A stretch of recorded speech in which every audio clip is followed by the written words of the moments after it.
So just ignore the camera, talk to me. Okay, yeah. So just firstly, your name and your job title in the company or organisation that you run. Yeah, my name is Jeff Gamagami, and I'm the CEO of my own business. I run an anti-aging business. Our primary brand is called ageLOC, and it's pretty cool stuff into the future kind of anti-aging products that are, it's mind-boggling actually. Tell me about it then. I really want to know. Well, it's a complex story, but it starts with what's called epigenetics, and epigenetics is kind of a whole new science.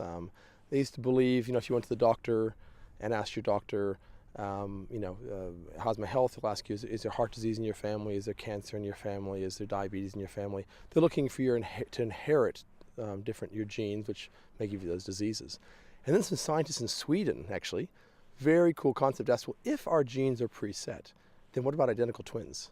Identical twins have exactly the same DNA at birth, but as they age, they change. And it turns out that some of your genes are in ink. They don't change, like your height and your eye color and your hair, etc. But some of your genes can express themselves. They can change. I call them little switches. They can turn on and off. They aren't actually switches, but that's an easy way for me to remember it.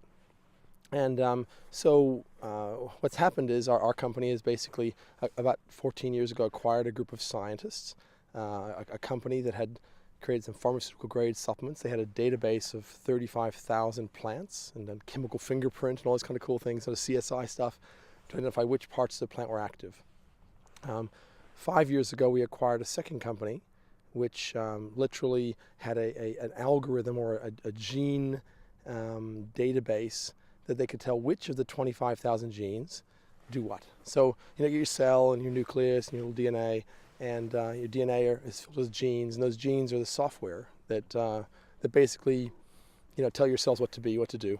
And but no one knows which genes do what. These guys had created an algorithm and kind of broken the mold, so they could tell how many genes are responsible for the skin, about 160, mitochondria, about 52, etc., etc. And so, basically, for the first time, we've been able to take someone's genes in their skin, create a formula, a recipe if you like, and see, could we help those genes behave like they did when you're 20 again?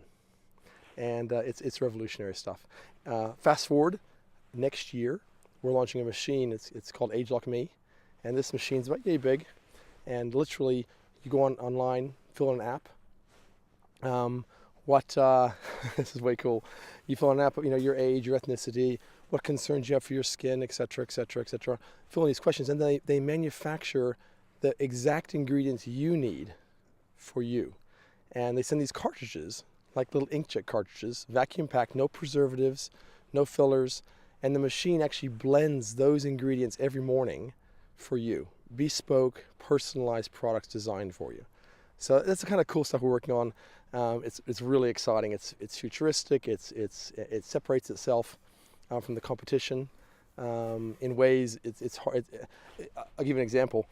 Apple, manufactures the iPod, and it played music. So did Sony and Samsung and Philips and all the other companies with CD players. So they all played music, but it differentiated itself because it could give you exactly the music you wanted to listen to, not buy a CD with 20 songs on it. You wanted to listen to one, not the others. And so, because they could personalize, they took the entire market. And we kind of think, it's a bit arrogant, we kind of think we could disrupt the entire industry with products that actually work, disruptive technology with this ageLOC gene database, products that actually can reset those epigenetic tags, and a machine that can deliver it that differentiates it. So I'm really excited. So Jeff, when you say they map, is that linked to the Human Genome Project? So the Human Genome Project, of course, completed around 8-9 years ago, and they mapped. It took billions of dollars and hundreds of scientists around the world, and they mapped out that there's approximately 25,000 genes. We ourselves are not involved in the Human Genome Project, but we're using the data from it. And so when you talk about the data coming from the Human Genome Project, it's exciting. And it's going to revolutionize what's going to happen in the world of longevity, health, and we gotta love the sound in the background. But this is a trekking it's like trekking in the absolutely most amazing place on the planet. Here we are in Antarctica. But using this information, there's lots of different things that are going to happen. I could talk for hours about the science. I don't think everyone wants to listen about the science, and I'm not a scientist. I'm just kind of making it easy to understand the way I understand it. But yeah, the human genome is an exciting new frontier, and we're going to see people live longer and healthier than ever. Look, I'm just smiling, but my mind is blowing right now. Okay. Because obviously I know about the human, I can't say it right, Genome, project, yes. Yeah, but you're the next thing coming through. You're when it gets adapted, and we all knew this was going to happen. Now I'm meeting someone that's doing it. Yeah, listen. The Human Genome Project is extraordinary. When you bring in, private enterprise, and this incredible science, because scientists are interested in pure science. They are interested in what can we create, what can we discover. Bring in private enterprise to see how we can help that impact humans, in a positive way, and maybe different than the pharmaceutical companies. I believe pharmaceutical companies have done some great things in the world, and they've saved millions and millions of lives. But there's a catch, and I think people are starting to wake up to this catch that people are looking for. Is there a way to prevent disease? Is there a way to I mean, if you owned your car, you'd service it. You look after it. You do lots of preventative things. You don't wait until the engine or something breaks down and then try to get the mechanic to fix it. Too many of us spend our time waiting till we have an event, a heart attack or cancer, or we get diabetes, or something happens, and then we try to go to the doc and say, hey doc, can you fix me? And it's really not the right approach. I think that people are becoming much more aware of this more holistic approach of science and nature kind of combined, and that's what we're really about. I just love the concept of the ageLOC product. So it's like a bespoke medicine, or whatever you want to say, but it's bespoke for who you are, for what you're actually. Yeah, it's cool. And actually, if you want to find out more, Discovery Channel actually did an hour-long documentary last year, and they featured 3 of our scientists, about 15 minutes through the clip. I mean, this is cutting-edge stuff. It's not just, some airy-fairy, spiel. It's actually on the edge of what is going to happen. And you know what? I think it's just the beginning. What we're doing is amazing. I am sure there are so many entrepreneurial, smart people out there thinking of other ways and other methodologies to use what's happened in the human genome to really crack this, and it's going to be exciting. So tell me about the future. So it sounds like you're right at the start of the future. I'm just going to change the drawing. So it seems like you're on the cutting edge of the future. Where's the end game? Where's it all heading? What's the world when products like what you're bringing to the world are a reality? Yes, it's a great question. When's the end game? Where does it all go to? If you ask yourself a question, this is a bit of marketing, I'm sorry, but if you ask yourself a question, who do you know who wants to look or feel younger? It's everybody, right? Our design is to help people live as long as possible, right, healthy. Now we're talking about some cool things cosmetically to look younger, but really the holy grail is what can you do inside. And I'll tell you a cool story. These same guys, this group is called LifeGen, a company we acquired. They created this algorithm, this gene data bank using gene chips and things, and they did another study, a parallel study. It was a 20-year study, published in Science and Nature, like the Mount Everest of or the Antarctica of the scientific community.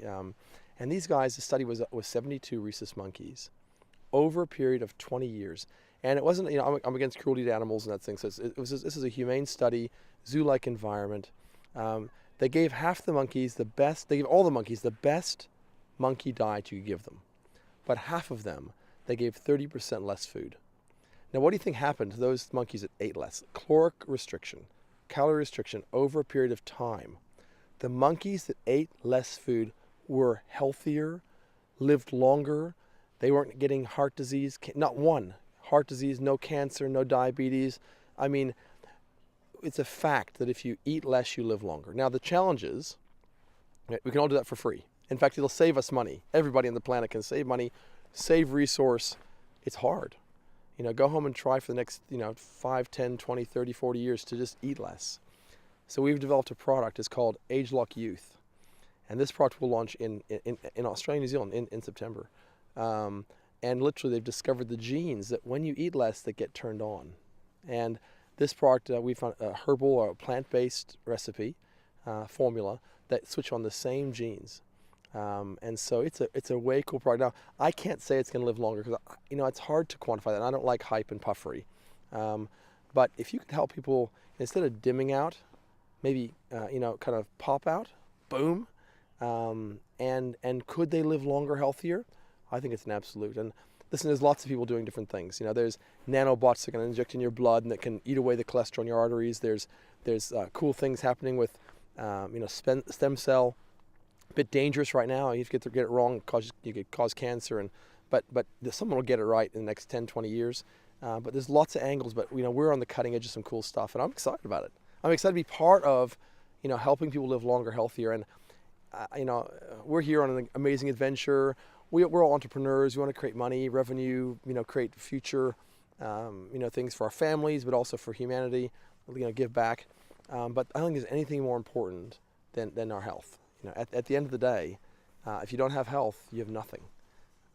What's also really turned me on is because it's all about, everyone I talk to, the breakthroughs that happen has been through technology, usually digital technology, and it's almost like the thinking in digital technology is what you're using in your product, the switching the genes on and off, and changing the software inside. That just sounds so awesome to me. The cool thing, and it's great you said that, I just popped in my mind, we're the only species on the planet that's doing this. I mean, whales just come down here to Antarctica every year and they, eat krill. And then they go back up to the north to the center of the planet, the equator, and they cruise around and mate, and then they come back down and they eat more krill. And we're the only creature that has evolved, and the things we're doing, I mean, it's just mind-boggling. And I hope we can do that in synergy with the planet, and I hope that, potentially we could help a lot of people live a lot longer. We can do that in a way that as people start to become aware of their environment and how important it is and how fragile it is, that we can work synergistically with it. But it's really cool. It's just fun. Like, you look into the future, and wouldn't it be amazing if we can help people live longer, healthier, and create an awareness and environment where people want to, leave this planet, better than it's been ever. So Jeff, you as an entrepreneur, have you been chasing this kind of technology all your life? Is this the kind of, have you had a why were you the one to acquire that company? So I listen, it's not my company. I don't own this company. So I partner with them, and I wish I owned it. It's a public listed company on New York Stock Exchange. I outperformed Apple the last 5 years, but what I will say is I haven't been chasing this technology. To be honest, no. If you would have caught me when I was 25, I'm an old guy now. I'm on the second half of the game. And I would have told you pizza is the perfect food. It's got all the food groups in one place. Your carbs and your protein and your dairy and cheese, etc. I became interested in longevity and health. My father was a physician, and he died at 54. That was the spark that started me thinking about how important it is to think about your environment, your diet, your exercise. I had my own situation, my own event, if you like. And sometimes these things, but we don't all follow them. And I'm sure every listener here, we all know how to eat well, and we all know how to meditate and look after ourselves and our families. But it's hard to actually do it every day. I had a heart attack 3 years ago, and I'll tell you what, it's a wake-up call. And it was a minor one, but you know what? It was a wake-up call. That what we think, the actions we take, the exercise, all those things combine together to create us. And we just so often take for granted what's so important. And so I haven't been chasing this forever. No, I tell you, it was call it fate, call it perfect storm, call it whatever. I just happened to be in the right place at the right time. I saw some opportunities. I saw some opportunities of an aging population. 20 some years ago, the baby boomers were hitting their 40s, and I could see they're going to get to 60 and 70 and 80, and they're going to want products that help them live and feel younger. Today I'm more excited than ever, because today we've got the boomers are 45, 47 to sort of 65, 67, but their kids, the X, and their kids, the Y, the grandkids, the Y, and even the millennials coming behind them, as people are living longer. So here's a cool concept, right? So the boomers right now are what? They're 47 to 67, let's say, round numbers. 20 years, what's going to happen with them? They're going to be into their 80s, 60s to 80s. Their kids, the X generation, which are 40 now, are going to be moving, leading edge, are going to be moving into that category of 60s. The younger ones, as these guys aren't dying off, and these guys are moving this way, any industry, I'm going to tell you, you want to get into business that's booming, I mean, forget technology. I'm sorry, guys, you tech guys. You want to get into business that's booming, you focus on meeting the needs. But business is all about finding a need and filling it. And as generations, as all of us listening right now are thinking, yeah, I want that. I want to look younger and feel younger. If you can fill that need, oh my God, it's just, the industry is going to probably 5 to 10 times itself over the next 40, 50 years. And so the opportunity is just, it's on the cusp right now. It's exciting. What is an unstoppable entrepreneur? Oh, an unstoppable entrepreneur is someone who drops down to their knees and thinks they're down 6 times and gets up 7. That's it. I mean, just the journey here. And I'm sure you've heard this somewhere on the video. I'm sure it's been, well, we're flying here and we're turning back. We're going, pause. And I'm sure all of us in life, people who want to succeed, you have to understand that, you know what? There's a great quote I heard once. I didn't make it up. I wish I had. In the end, it's all okay. If it's not okay, it's not the end. And you got to have that attitude. I love this. People can say this, is a glass half full or half empty? You got to have a half full mentality. Well, actually, I want to challenge you that a glass with water in it is totally full. Half with water and half with air. And you got to think different than other people. You got to look at things from different angles. And I think the best way to do that is this collaboration of the Unstoppables. What the magic is, the reason I'm here, is one, to hang out with people that are up to stuff. Because they see things from different angles than I can't see. I don't care how hard I try to see something, I can't see every angle they see.